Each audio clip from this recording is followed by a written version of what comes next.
দীর্ঘদিন বাসাতে না থাকার কারণে বাসার অবস্থা দেখো। এই রকম পরিস্থিতি পড়তে হবে আমি আগেই আশ করেছিলাম।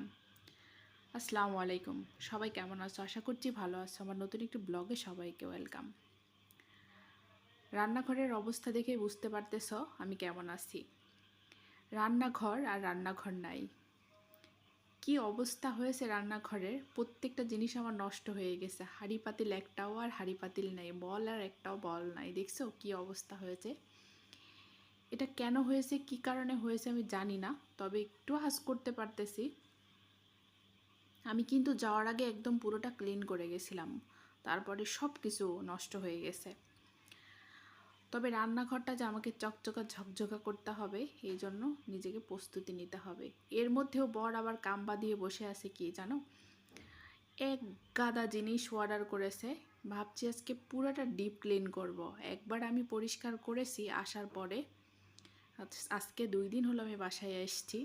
একবার ডিপ ক্লিন করেছি, তারপরেও রান্নাঘরটা বাকি ছিল, ওইটাও আজকে ডিপ ক্লিন করব। পুরো বাসাটা আবার আমি কালকে শুক্রবার আছে, আবার আমি পরিষ্কার করব। এর মধ্যে বর এক গাদা জিনিস অর্ডার করেছে, সেটাও আমার সংসারের প্রয়োজনীয়। যেহেতু দীর্ঘ 2 মাস আমি সংসারে ছিলাম না, অনেক টুকিটাকি জিনিস শেষ হয়ে গেছে, সেগুলো নিয়ে আসতে হবে। টাকা নিতে এসে ড্রয়ারের মধ্যে খেজুর দেখে আবার খেজুর খেতে ইচ্ছা করলো। তারপরে একটা অর্ধেকটা মুখে দিয়ে নিচে নেমে যাচ্ছি। জুতাটা নিয়ে নিলাম, তালা খুলবো, চাবি নাই।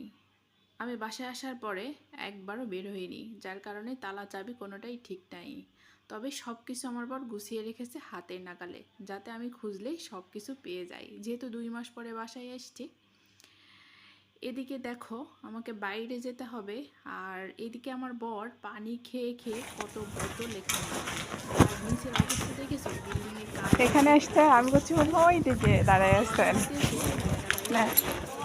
এত সুন্দর অমায়িক ব্যবহার আর এত মিষ্টি কত মিষ্টি টাকা বিল কথা হয়েছে? বলে। 980। 980। অনেকদিন পরে অর্ডার করছিলেন? ছিলাম না, রাজশাহীতে ছিলাম। ও আচ্ছা, বুঝলাম। দিতে হবে না, টাকা ব্যাগ দিতে হবে না। আচ্ছা, ঠিক আছে, ঠিক আছে। এটাই না? হুম হুম। অনেক বড় পার্সেল, নেওয়াই তো হ্যাঁ। কঠিন। আর কি ময়লা পার্সেলের না, মধ্যে। বেশি ওই যে বৃষ্টি হয়েছে তো হালকা। এখন এটা নিয়ে আমাকে উপরে উঠতে আসতে হবে, আর অলরেডি দেখো আমি চলে এসেছি। অনেক কষ্ট 3 তলায় উঠে আসা সিঁড়ি বেয়ে। আর বিল্ডিংয়ের অবস্থা খুবই খারাপ, যেহেতু বিল্ডিংয়ে দুপায়ে দুপায়ে কাজ হচ্ছে, এই জন্য। কারণ বিল্ডিং আগে 3 তলা ছিল, এখন 6 তলা হয়েছে। বিল্ডিংয়ে উঠাও খুব কষ্ট হয়ে গেছে। আর ছাদে তো আমাকে দেখবেই না, ছাদের ব্লগ তো আমি একদমই শেয়ার করতে পারবো না, কারণ এত উপরে ওঠা আমার পক্ষে সম্ভব নয়। যাই হোক, আমি এটা কাটতে হিমশিম খেয়ে যাচ্ছি। তারপরে যাই হোক, অনেক কষ্ট করে এটা কাটলাম। নিজের সংসারে না থাকলে, বিশেষ করে যারা গৃহিণী, আহ, বউ না থাকলে ছেলের আসলে সংসার গুছিয়ে উঠতে একটু হিমশিম খেয়ে যায়। আমি এতদিন থাকবো এরকম কোনো পরিকল্পনা ছিল না আমার, কিন্তু আমার অনেক ভিডিও, অনেক ব্লগ তোমরা দেখেছো যে আমি নাটোরে মাকে নিয়ে খুব ভ্যাকাস্যাকা একটা অবস্থার মধ্যে আছি। কোর্ট, আইন, আদালত, থানা, বাড়ি, এগুলো দৌড়াদৌড়ি করতে করতে আমার অবস্থা খারাপ। তো যাই হোক, এই অর্ডার করে এগুলো বাহিরে খুব কম পাওয়া যায়। এই পাউডারগুলো আমার খুব পছন্দ, কারণ এগুলো দিয়ে থালা বাটি কাপড় ওয়াশ করলে হাতটা অতটা নষ্ট হয় না। হাতটা একদম সফট থাকে, হাতের জন্য খুবই উপকারী। আর এই টিস্যুগুলো অনেক ভালো, এই জন্য আমরা সবসময় রুমে এই টিস্যুগুলো নিয়ে এসে রাখি।